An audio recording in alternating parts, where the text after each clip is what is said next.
Philippe Christophe Lucien Candeloro, né le 17 février 1972 à Courbevoie, Île-de-France, France, est un patineur artistique double médaillé de bronze olympique et plus tard un célèbre commentateur de télévision.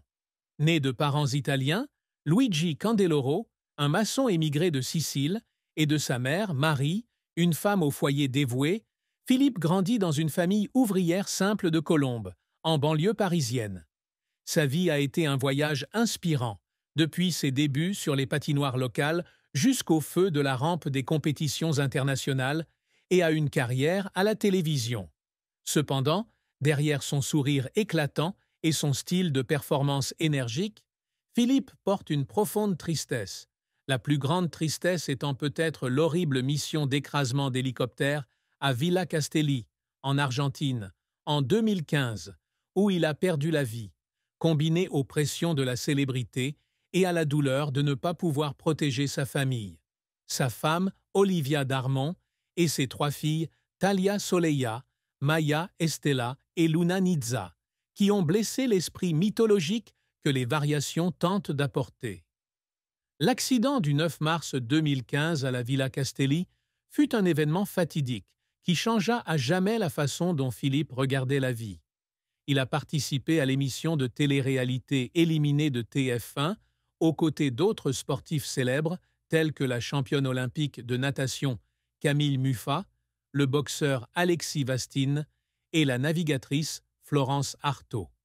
En attendant un deuxième vol car l'hélicoptère était plein, Philippe a vu 2 hélicoptères entrer en collision en plein vol, s'écraser au sol dans une horrible explosion qui a coûté la vie à 10 personnes, dont 3 de ses proches collègues. Il a échappé de justesse à la mort, mais la scène est restée dans les mémoires pendant des années. Dans une interview accordée à Paris Match en 2016, Letourneau a déclaré avec douceur « J'entends leurs cris dans ma tête chaque nuit. Je me demande pourquoi je suis en vie, alors qu'eux ne le sont plus. » Cette tristesse n'est pas seulement la perte d'amis précieux, mais aussi la culpabilité du survivant, un fardeau mental et de nombreuses fois la dépression, même s'il a essayé de le cacher au public et à sa famille. Cette tristesse est devenue encore plus profonde lorsque Philippe a réalisé l'impact que l'accident avait eu sur sa famille. Olivia Darmon, son épouse, qu'il a épousée le 18 septembre 1998 à Paris, a passé des heures terrorisée en apprenant la nouvelle de l'incident à la télévision, sans savoir si son mari figurait parmi les victimes. Ils se sont rencontrés en 1995 lors d'un spectacle de ballet, où Olivia, une danseuse talentueuse, s'entraînait et Philippe venait de remporter sa première médaille olympique. Leur mariage était une belle histoire d'amour, mais l'accident de mission de 2015 a laissé un trou dans l'âme d'Olivia. Elle ne peut pas entendre le mot « hélicoptère » sans courir, a déclaré Philippe à Voici en 2017. Avec 3 filles, Luna Nizza, née le 1er mars 2000, Maya Estela, née le 4 juin 2002, et Talia Soleya, née le 28 février 2018-2006, Philippe a le sentiment que les temps difficiles entraînent la famille dans ce moment. « Je ne voulais pas grandir avec le souvenir d'un père mourant à la télévision », confiait-il aux Parisiens en 2018. « Je les ai approfondis, même si c'était intentionnel. » La tristesse de ne pas pouvoir protéger sa femme de la douleur émotionnelle était une blessure silencieuse et silencieuse qui l'a amené à remettre en question ses choix de vie à de nombreuses reprises. De plus, Philippe porte également la tristesse des pressions de la célébrité et des controverses dans sa carrière de commentateur. Après avoir pris sa retraite du patinage professionnel en 1998, il s'est tourné vers le commentaire télévisé sur France Télévisions, où son style humoristique et accéléré était à la fois populaire et controversé. En 2023, il a été retiré de l'équipe de commentateurs après plus de 20 ans, une décision qu'il a qualifiée de « adieu douloureux » lors du gala. « Je me sens trahi après tout ce que j'ai donné », a-t-il déclaré. Cette tristesse n'est pas seulement la perte d'un travail qu'il aimait, mais aussi le sentiment d'être rejeté par la profession principale pour laquelle il a sacrifié sa jeunesse. Tous ces événements de l'accident de 2015 à la pression familiale, en passant par une carrière mouvementée, s'entremêlent pour créer la plus grande tristesse de Philippe. Une tristesse à la fois personnelle et profonde, le forçant à apprendre à vivre avec les cicatrices dans son cœur. La carrière de Philippe Candeloro est un long et inspirant voyage, avec des sommets de succès éblouissants et des zones d'échec profondes, reflétant la lumière de la performance et la passion d'un athlète qui lutte constamment pour s'affirmer dans le monde du patinage artistique. Il commence à patiner à l'âge de 7 ans, à la patinoire de Colombes, en 1979, lorsque son père, Luigi, l'emmène voir un spectacle local. Depuis, Philippe a consacré sa jeunesse à la formation et, au cours des 2 dernières décennies, il a laissé une empreinte profonde sur les scènes internationales et dans l'industrie télévisuelle française. Cependant, ce chemin n'est pas seulement plein de gloire, mais aussi plein de défis et de moments difficiles qui lui ont fait verser des larmes à cause de ses efforts incessants. Le plus grand succès de Philippe dans sa carrière compétitive est survenu le 19 février 1994, lorsqu'il a remporté la médaille de bronze aux Jeux olympiques d'hiver de Lillehammer, en Norvège. Avec sa performance « Le Parrain », basée sur le film musical « Le Parrain » de Nino Rota, il a conquis le public et les juges avec son style indépendant, combinant des techniques de patinage virtuoses et une créativité artistique audacieuse. Il a exécuté un triple saut Axel parfait et une série de mouvements expressifs, imitant le personnage de Vito Corleone, les mains ondulant dans le vent. Cette victoire est non seulement un pas en avant dans sa carrière, mais lui apporte également une renommée internationale.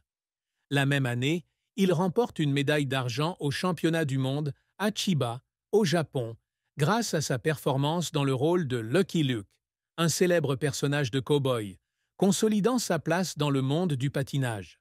4 ans plus tard, aux Jeux olympiques d'hiver de 1998 à Nagano, au Japon, il remporte une médaille de bronze avec sa routine d'Artagnan, inspirée des 3 mousquetaires d'Alexandre Dumas. Une performance à puissance et émotion réduite, notamment le triple salchov et la manœuvre de Biellmann, présentée dans la compétition masculine. En plus de 2 médailles olympiques, Philippe a accompli de nombreuses réalisations impressionnantes au cours de sa carrière de compétiteur. Il a été champion de France 4 fois de suite, de 1994 à 1997, un record dans l'histoire du patinage français. Il a remporté 2 médailles d'argent aux championnats d'Europe, 1993 à Helsinki, en Finlande, et 1997 à Paris, et une médaille de bronze aux championnats du monde de 1995 à Birmingham, en Angleterre. Après sa retraite en octobre 1998, Philippe s'est tourné vers le spectacle professionnel et le commentaire télévisé, où il a continué à rechercher le succès. Il a participé à des tournées célèbres, telles que Champions on Ice aux États-Unis pendant 11 ans, 1998 à 1909, réalisant plus de 500 spectacles avec des styles exclusifs tels que Napoléon ou Conquistador. Son rôle de commentateur sur France Télévisions, à partir des Jeux olympiques d'hiver de 2006 à Turin, en Italie, avec Nelson Montfort, lui a apporté un large public grâce à son humour et son honnêteté. Il a également participé à la saison 2 de Danse avec les stars, 1011, atteignant la finale avec la danseuse Candice Pascal, gagnant environ 8 000 à 12 000 euros par semaine. Un revenu conséquent, comme il l'a révélé à l'Instant de Luxe en 2020. Cependant, la carrière de Philippe n'a pas toujours été de tout repos. L'un de ses plus grands revers fut sa fracture du bras gauche le 15 octobre 1991, quelques mois avant les Jeux olympiques d'hiver de 1992 à Albertville, en France. La blessure s'est produite lors d'une séance d'entraînement à la patinoire colombienne, alors qu'il tentait un quadruple axel, une activité trop pénible pour lui à l'époque. Il a dû quitter l'équipe nationale et manquer de jouer à domicile, un rêve qu'il caressait depuis qu'il avait commencé à patiner. « Je pensais que c'était fini, a-t-il déclaré à l'équipe en 2014. Un autre revers a été son incapacité à remporter des médailles d'or dans les tournois majeurs, malgré les éloges pour sa créativité et son style. Les critiques ont souvent critiqué sa technique de saut et sa vitesse comme n'étant pas assez parfaite par rapport à des rivaux tels qu'Ilya Kulik, champion olympique, de 1998, ou Elvis Stojko, ce qui l'a amené à ne terminer que 9e au championnat du monde de 1996 à Edmonton, au Canada, un résultat décevant après ses succès précédents. Plus récemment, le licenciement de l'équipe de commentateurs de France Télévisions, le 1er août 2023, après plus de 20 ans de service, a été un coup dur. Cette décision fait suite à une controverse sur son style de commentaire insensible, notamment alors qu'il est contraint de faire des commentaires analytiques pendant les Jeux olympiques de 2022 à Pékin. « J'avais l'impression d'être expulsé de ma famille », a-t-il déclaré à Sud-Ouest. Les efforts de Philippe pour créer une présence régulière dans le patinage et sa carrière ultée,